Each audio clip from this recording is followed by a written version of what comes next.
on a l'impression que certaines énergies qui sont dans notre milieu sont on a l'impression, par défaut, que toutes les énergies qui sont dans notre milieu sont équivalentes ou qu'on peut en tirer des services équivalents. Or, c'est faux, et c'est ce que je vais montrer un peu plus loin. D'une part, c'est faux, et en plus, c'est l'idée sur laquelle s'est fondée l'ambition de transition énergétique. Et donc, il faut absolument, revoir un petit peu tout ce qui s'est construit de connaissances ou de croyances autour de l'énergie pour voir quelles sont les limites au possible. Je vous assure que si vous vous exposez au soleil, même longtemps, si vous n'avez pas mangé, vous allez mourir au bout d'un moment. C'est sûr. Voici ce qui s'est passé. Alors, l'image est lointaine pour vous. Est-ce que vous voyez quand même une courbe qui, globalement, monte de la gauche vers la droite par palier?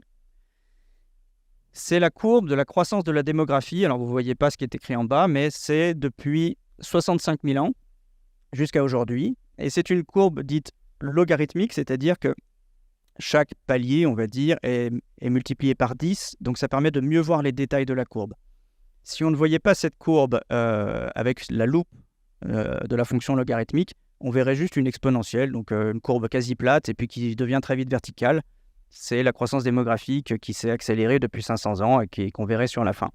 Donc là, on a fait une forme de loupe sur l'histoire de la démographie, et on voit que de moins 65 000, certainement avant c'était pareil, mais on a à peu près 1 million d'êtres humains sur la planète Terre, et vers moins 40-35 000, on a une croissance démographique notable, puisqu'on a jusqu'à 5-6 millions d'êtres humains sur toute la planète, c'est sur tous les continents. À ce moment-là, il s'est passé quelque chose, personne ne le connaît dans le détail, mais on constate une croissance démographique, et les hypothèses, c'est que les capacités techniques de nos ancêtres chasseurs-cueilleurs se sont améliorées, et que nos ancêtres ont mieux capturé, en particulier des proies animales, ont mieux capturé l'énergie dans leur milieu parce qu'ils avaient des outils plus performants. Donc, ils sont allés puiser mieux dans la matière organique qui est leur source d'énergie, ce qui a fait qu'ils ont été plus nombreux. Donc, il y a un lien qu'on pourra garder en tête entre la quantité d'énergie que notre espèce est capable d'aller chercher dans le milieu et en gros le nombre d'humains qui peuvent vivre en son sein.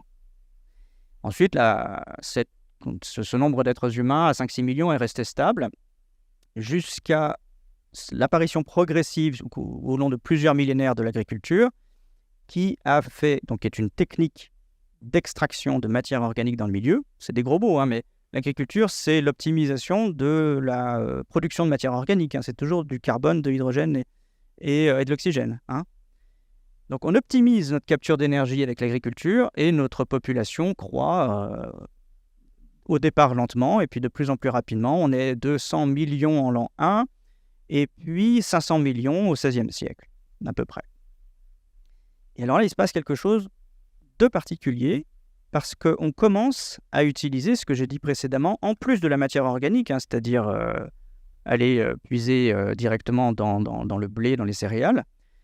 On commence à utiliser, bien sûr, le feu, on l'utilise toujours, on fabrique des outils métalliques, on fait de la métallurgie, mais on commence aussi à utiliser une énergie dont vous avez parlé, c'est 2 énergies, le vent et la force de l'eau, au moyen de moulins à eau et à vent, qui permettent soit d'obtenir de la force mécanique pour la métallurgie, la sidérurgie, donc fabriquer des outils de façon plus performante, soit de moudre du grain, c'est-à-dire optimiser, encore une fois, l'assimilation de la matière organique et donc sécuriser l'alimentation, stocker de la farine à l'intersaison, etc., etc.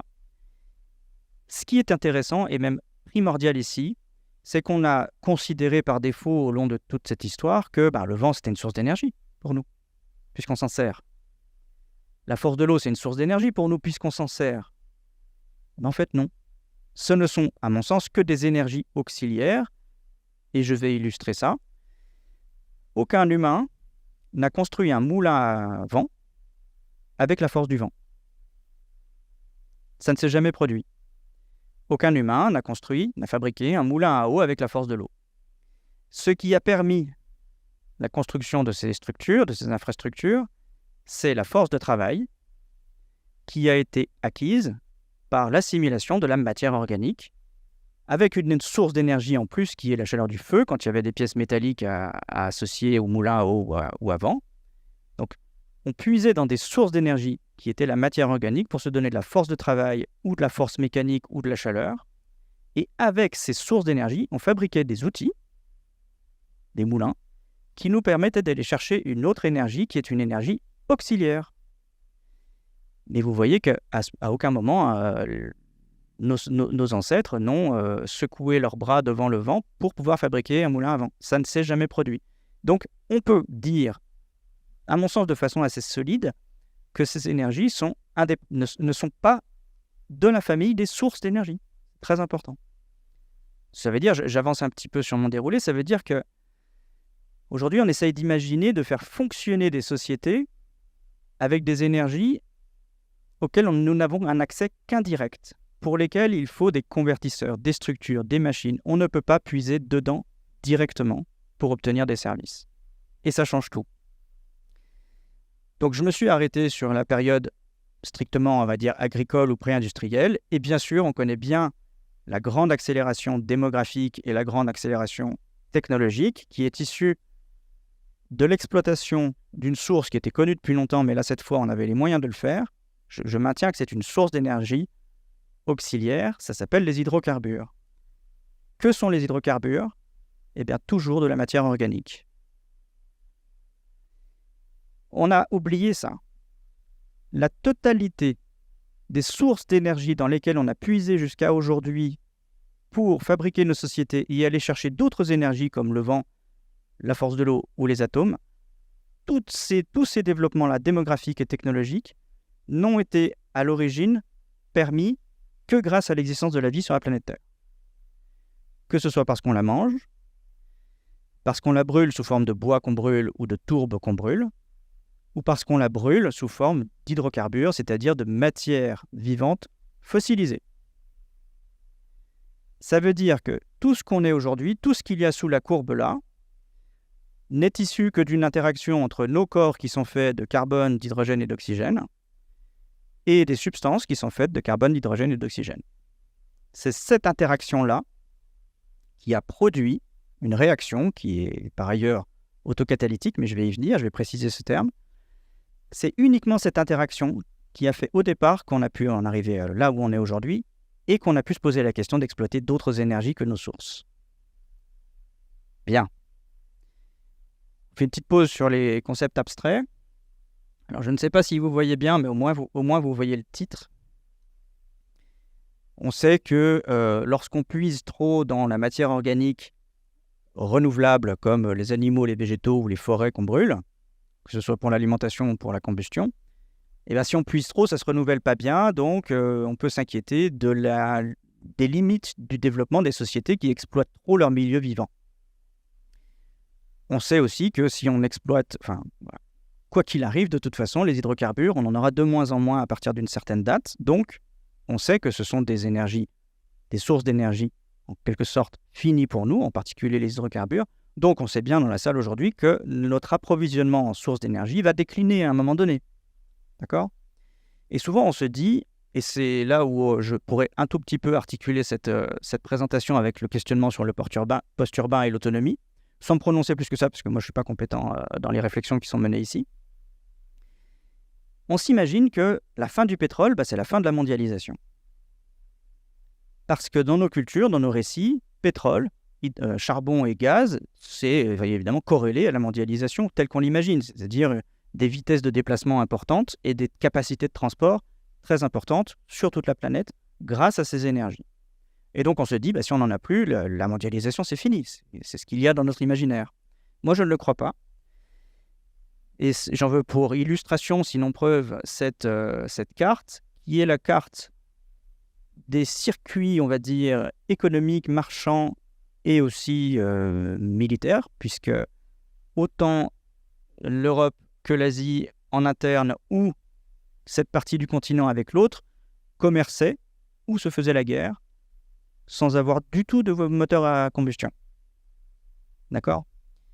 Pas de voiture, pas de bateau thermique, pas de moteur à combustion nulle part. On faisait les trajets à pied, à dos de mulet, de chameau, d'éléphant, avec nos compagnons vivants, mais ça n'en était pas moins parfaitement mondialisé au sens tout le continent était relié. Bien sûr, on ne commerçait pas encore avec le Pacifique parce qu'il y a une frontière géographique difficile à franchir. Malgré tout, on est là il y a 2000 ans, 2500 ans. C'était, pour les personnes qui vivaient là, c'était mondialisé.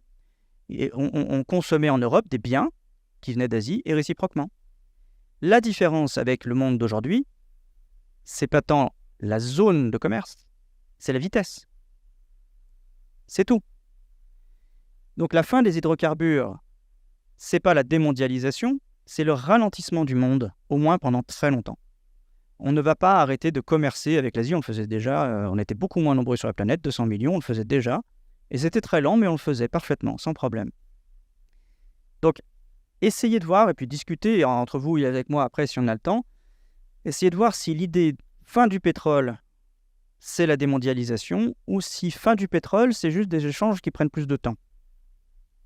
Et je pense que ça change déjà notre récit pour l'avenir, ou la façon qu'on a de s'imaginer l'avenir. Ça veut dire que sur un territoire sur la France, il y a 30 000 ans, bien avant l'agriculture, on sait qu'il y avait des échanges économiques et culturels entre les Pyrénées et la Belgique. Il y avait peut-être que quelques dizaines de milliers d'humains sur ce territoire, mais pourtant, ils se déplaçaient à pied, ça prenait des mois, voire des années, mais il y avait des échanges économiques et culturels. C'était juste plus lent. Voilà ce qu'il me paraît important d'introduire dans le débat, parce que souvent on pense que fin du pétrole c'est la démondialisation, ce que je ne crois pas, et qui pourrait en plus, cette idée-là pourrait nous faire adopter des stratégies, faire des erreurs éventuellement, ou adopter des stratégies contre-productives on a été surpris de l'agression de l'Ukraine en 24 heures. Une agression peut prendre des mois. C'est comme ça que les conflits se faisaient autrefois. Ça prenait des mois, mais ça n'en était pas moins des conflits violents et des guerres quand même. Voici quelques illustrations. Je vais essayer d'avancer, je vois que le temps file.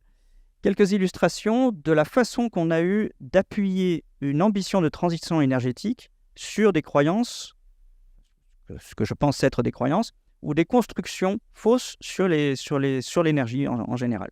Ici, vous avez une illustration, vous ne le voyez pas très bien, malheureusement, je suis désolé. Je vais la décrire. Donc, le site de la Société française d'énergie nucléaire propose de mettre un signe égal, et c'est très important, retenez bien ça, un signe égal entre 100 grammes d'uranium, 600 kg de gaz, 1 tonne de pétrole, 1,5 tonnes de charbon et 2,5 tonnes de bois. Il y a un signe égal parce que c'est vrai que sur le plan quantitatif, c'est pareil. Il y a objectivement autant d'énergie dans 100 grammes d'uranium que dans 600 kg de gaz. C'est vrai. Par contre, autant nos ancêtres de la période antique faisaient brûler du gaz qui sortait du sol parce que ça arrivait, sortait spontanément et ça brûlait, alors parfois naturellement ou parce qu'on l'allumait, ou alors aux États-Unis au début de l'exploitation massive du pétrole, ils suintaient en fait. Il suffisait de mettre un coup de pioche dans le sol et le pétrole était là. Donc,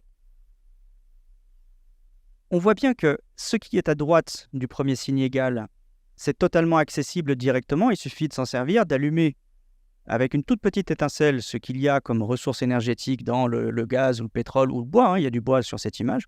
Alors que essayer de faire quoi que ce soit spontanément avec des atomes d'uranium, vous n'y arriverez pas. Il vous faudra au préalable construire une infrastructure autour. Je précise un point, j'ai dit autocatalytique tout à l'heure. Une réaction autocatalytique, ça veut dire que c'est une réaction qui peut être chimique. Lorsqu'on l'enclenche, le produit de cette réaction maintient la réaction elle-même. Ça veut dire que quand vous avez, là il y a 2 tonnes 5 de bois, vous faites une toute petite étincelle avec vos silex. Vous allumez des brindilles, et les brindilles vont allumer le bois et vous n'avez plus rien à faire. La totalité du bois va se consommer. C'est une réaction autocatalytique.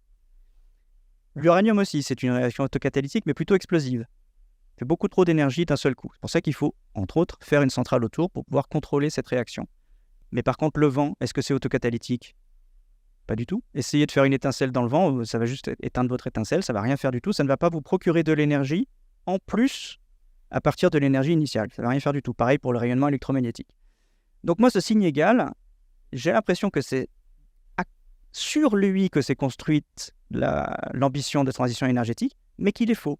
Vous voyez que les processus pour extraire de l'énergie entre la matière organique et l'uranium, ou le vent, alors vous ne le voyez pas, mais ici c'est le vent maintenant à gauche, ou le rayonnement électromagnétique à gauche, eh bien ça n'a rien à voir. On ne sait pas du tout les mêmes processus industriels, les mêmes liens causaux, les mêmes liens logiques. Vous avez à gauche des énergies auxiliaires dont on peut tirer en fait des services, évidemment, quand on a les bonnes infrastructures. Et à droite, vous avez des sources d'énergie qui sont deux formes d'énergie qualitativement différentes, quel que soit l'aspect quantitatif. Vous pouvez avoir beaucoup de vent, si vous n'avez pas d'éolienne, ça ne vous rend pas service. D'accord ? Retenez juste ça, je ne m'étends pas plus là-dessus, mais le quantitatif ne s'oppose pas du tout au qualitatif. C'est pas parce qu'on a plein d'éoliennes ou plein de centrales nucléaires que la transition énergétique est possible. Parce que le quantitatif, ça ne résout pas un problème d'usage, de fonction. Ça ne rend pas le vent source.